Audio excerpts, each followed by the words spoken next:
Hello everyone, we are going to be doing our week 2 recap of the CFL games. Now before we start, please make sure to subscribe if you are new.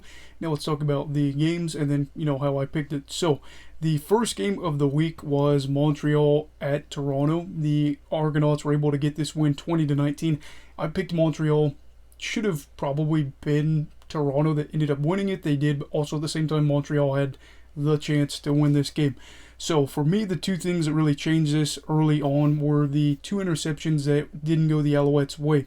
You had Mike Jones get an interception that was ruled a non-interception, just a pass knockdown, because he didn't control the ball in Toronto's red zone, and that ended up being a field goal that the Argonauts were able to get instead of Montreal keeping the ball. So Toronto had a 3-0 lead instead of the Owls getting the ball. Then you had the Darius Williams pick six called back. Montreal ended up getting a field goal off of that.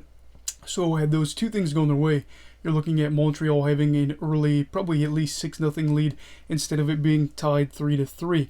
Trevor Harris then replaced Vernon Adams Jr. in the second quarter as Montreal was really looking to get anything going offensively. I think they had like 3 first downs through the first 25 minutes of the game. It was something crazy like that. Harris came on in relief, had a really bad interception towards the very end of the first half. McFadden had that interception, and that was able to lead to a Boris Beatty field goal to, instead of it being an 8-6 game going into the break in Toronto's favor, being an 11-6 game in Toronto's favor now. Really unfortunate there for Montreal. The third quarter also felt like all Argos for the McLeod Bethel Thompson group.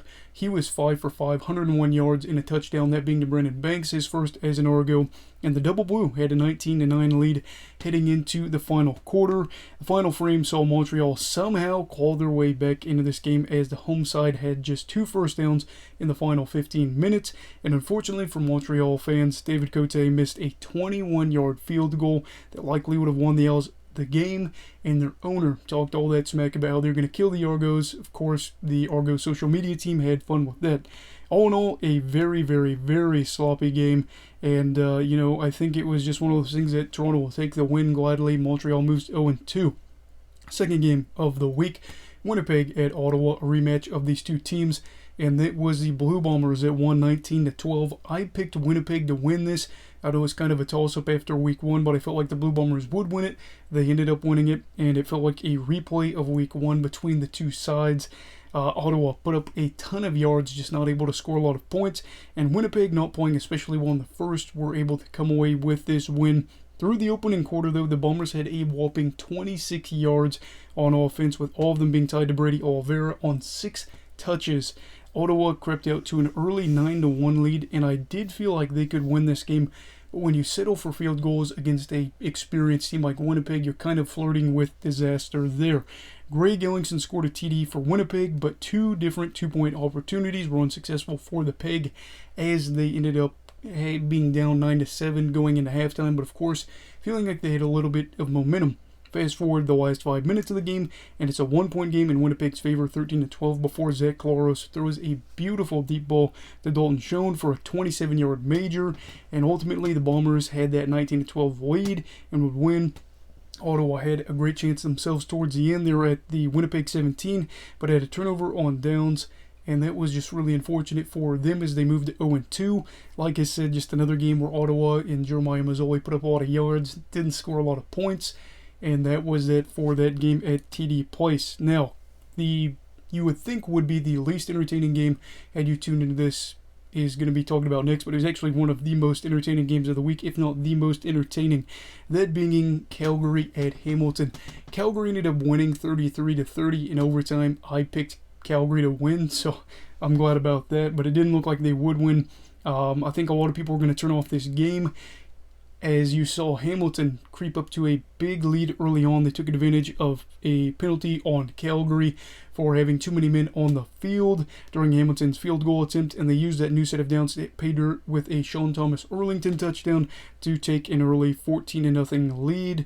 And then, a 10-0 lead.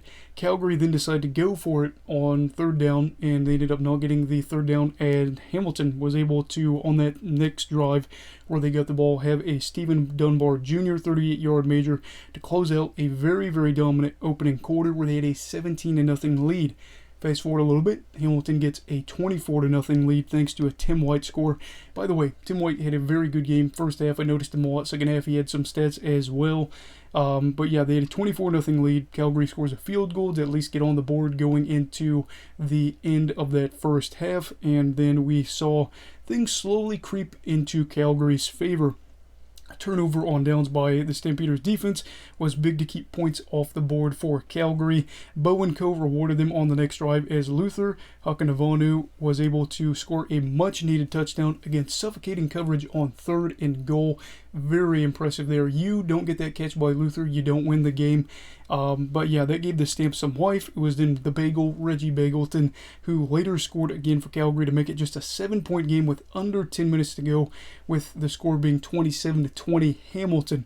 Then we see something I don't think I've ever seen before, with Hamilton going for it on 3rd and 1. Titus Wall just stealing the ball from Dane Evans. I thought the play could have been called dead there, but I think they're trying to give it some life and, see if Hamilton could get it.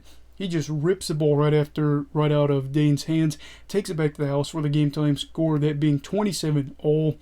Two sides trade field goals. We head into overtime.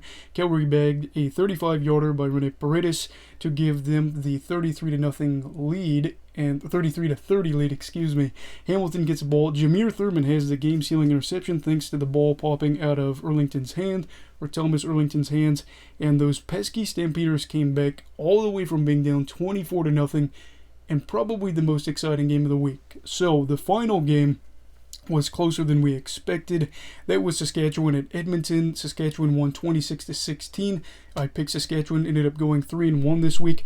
This game was just dry, I guess you could say. There was only 56 yards in the first half. Nick Arbuckle didn't even have a completion until there was 5 minutes and 45 seconds left in the second, but he did have a jaw-dropping throw to Kenny Lawler for the first receiver score, or for the first touchdown for Kenny Lawler in Edmonton to help give his team a chance to tie up the game before taking the lead on a PAT. Riders running back Jamal Morrow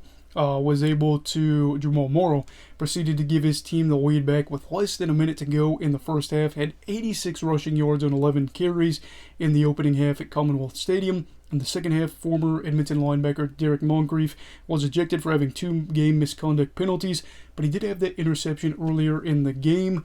34-year-old Manny Arsenault was wide open later in this to get a 66-yard gain, and that was a big play, and Edmonton had a 13-12 lead going into the final quarter. So you're thinking upset. Later in the game, the Elks were able to play up to that. They had a 16-15 lead, but Fajardo found Picton wide open to give Saskatchewan the lead back. One thing led to another, and then the Riderville faithful got to see their team get a gritty 26-16 win to move to 2-0 on the year, and everybody's just kind of looking average at the moment. I guess BC is one of those teams we don't know about yet.